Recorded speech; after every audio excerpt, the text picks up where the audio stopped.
Dear students, इस clip में हम टाइप्स ऑफ स्प्रिंग्स कंटिन्यू करेंगे। ये पार्ट 2 होगा टाइप्स ऑफ स्प्रिंग्स के। लास्ट टाइम हमने जो 3 टाइप्स पढ़े थे, कॉन्टैक्ट स्प्रिंग, फिशर स्प्रिंग और वाटर टेबल स्प्रिंग। आज जो है नंबर 4, 5th और 6th हम डिस्कस करेंगे। यहाँ पे फॉल्ट स्प्रिंग, डाइक स्प्रिंग और कॉर्स स्प्रिंग क्या होते हैं। तो पहले हम फॉल्ट स्प्रिंग्स को लेंगे। फॉल्ट स्प्रिंग कब बनता है, किस तरह बनता है, फिर वाटर कहाँ से कहाँ पर इशू होगा, कहाँ किस पॉइंट ऑफ कांटेक्ट पे जो है स्प्रिंग बन सकता है। सो समटाइम्स क्योंकि अर्थ मूवमेंट्स होती रहती हैं, रॉक जो है डिस्प्लेस होती रहती हैं along the fracture surfaces, cracks. Okay, तो इससे जो है रॉक लेयर जो है, रॉक बेड्स जो हैं मूव करती हैं, डिस्प्लेस हो जाती हैं रिलेटेड टू ईच अदर। तो यहाँ पर जैसे आप फिगर मैंने यहाँ पे बनाई है। ओके, सो व्हाट हैपन्स, ये एक परवियस लेयर है या परमिएबल लेयर है और ये एक इम्परमिएबल लेयर है। फॉल्ट की वजह से क्या होता है, कभी कभार sometimes this fault it brings this impermeable layer in this सब सरफेस अगेंस्ट द, नीचे कहीं होगी तो डिस्प्लेस की वजह से, मूवमेंट या स्लिप की वजह से, जो है डिसलोकेशन की वजह से, it is brought adjacent or against the impermeable bed or impervious layer भी हम कह सकते हैं। बिकॉज इसमें से वाटर जो है ट्रांस या फ्लो नहीं कर पाता है impervious या impermeable लेयर में, तो what happens, it this condition in the subsurface it holds up water, subsurface water को होल्ड करता है। तो फिर ये एक्यूमुलेट जो इम्पाउंडेड वाटर, एक्यूमुलेटेड वाटर जो है वो इस यहाँ पर आप देख सकते हैं एफ एफ डैश, ये जो फॉल्ट है ये, क्योंकि हम 2 डायमेंशनल फिगर देखते हैं, यहाँ पर हमें ये फॉल्ट ट्रेस या फॉल्ट लाइन नज़र आएगी। अगर हम 3 या ब्लॉक डायग्राम या 3D डायग्राम देखेंगे तो वहाँ पर हमें सरफेस या प्लेन दिखता है ये, क्योंकि ये प्लेनर सरफेस होती है। फॉल्ट या जॉइंट्स या फ्रैक्चर्स जो भी होंगे, तो what happens, springs get localized. Okay, water जो है क्योंकि ये एक it acts as this crack या surface जो है it acts as channel, okay, path, passage, tubule, कुछ भी हम कह सकते हैं, conduit. So water is localized along this line of fault या along fault line, and at the surface it starts gushing out, oozing out onto the ground surface, thereby forming spring. Okay, ये diagram जो fault मैंने इस तरह बनाया है from right to left, हम इसको इस तरह भी फॉल्ट बना सकते हैं। जैसे यहाँ पर मैं एक डायग्राम आपको दिखाऊंगा, यहाँ पर ये फॉल्ट इस तरह नहीं है बल्कि ये इस तरह भी हम ड्रॉ कर सकते हैं। ओके, सो ये फॉल्ट है, this is pervious layer, permeable layer, और ये इम्परमिएबल लेयर है। ओके, क्योंकि ये और ये एडजेसेंट थे तो डाउनवर्ड मूवमेंट की वजह से, जैसे एरोहेड से दिखाया गया अलॉन्ग द फॉल्ट लाइन, तो इम्परवियस लेयर के अगेंस्ट परवियस लेयर जो है एडजेसेंट या अगेंस्ट जो है इम्प्लेस हुई है, डिस्प्लेस हुई है। तो यहाँ पर ही चार्ज होगा परमिएबल बेड या परवियस बेड जो भी लेयर है। ओके, सो देन ये नीचे डाउनवर्ड नहीं मूव करता है, तो फिर अपने हाइड्रोस्टैटिक प्रेशर की वजह से जब ये एक्यूमुलेट होता है तो it rises along this fault line, along this fault surface. Okay, यहाँ पर लाइन दिखती है हमें, तो this water starts gushing or oozing out or outflowing onto the ground surface, forming a spring, और ऐसे स्प्रिंग को हम जो है फॉल्ट स्प्रिंग कहते हैं। जब हम इसको डिफाइन अब करेंगे, so we can write just like this, sometimes a fault brings permeable bed, permeable layer against this impervious bed. Okay, impervious bed और impermeable layer ये क्ले भी हो सकता है। ओके, अगर ये लूज अनकंसोलिडेट हो ये शेल भी हो सकता है, कोई भी impermeable bed। ओके, हम यहाँ लिख सकते हैं।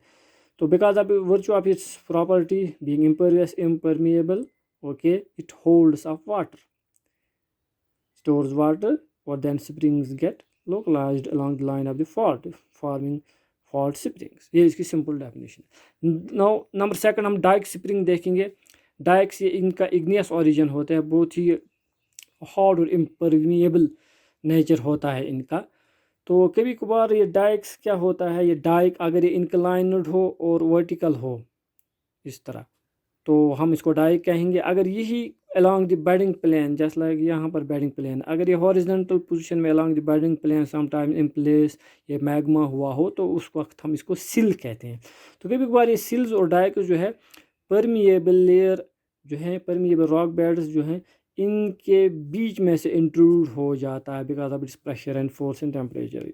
ओके, अपना रास्ता बनाता है अक्रॉस द बेडिंग प्लेन और along the bedding plane, cuts across। Okay, so it intrudes through, just like यहाँ पर फिगर में दिख रहा है इम्परमिएबल जो है डाइक, ये परमिएबल रॉक बेड्स के बीच में से कट अक्रॉस होके इंट्रूड हुआ है। सो व्हाट हैपन्स, जो ऊपर रिचार्जिंग एरियाज़ होते हैं, जो वाटर सिंक होता है इन परकुलेट होके फिर फ्लो होता है, तो आगे क्योंकि जो एक होल्ड एक इम्परवियस या इम्परमिएबल लेयर है, ओके, आगे एक ऑब्स्ट्रक्शन है, इस तरह भी हम कह सकते हैं, जिसमें से ये इसकी प्रॉपर्टी ये है कि ये वाटर को पास नहीं होने देता है। इसमें ये प्रॉपर्टी नहीं है, ये परमिएबिलिटी प्रॉपर्टी इसमें नहीं है कि ये इसको वाटर में इस बॉडी में से पास या फ्लो कर सके। तो इसकी वजह से क्या होता है, तो वाटर जहाँ पर ये इम्पाउंड होता है, ओके, नीचे स्टोर होता है। सो इसकी वजह से इम्परवियस बेड जो डाई की वजह से इट स्टार्ट्स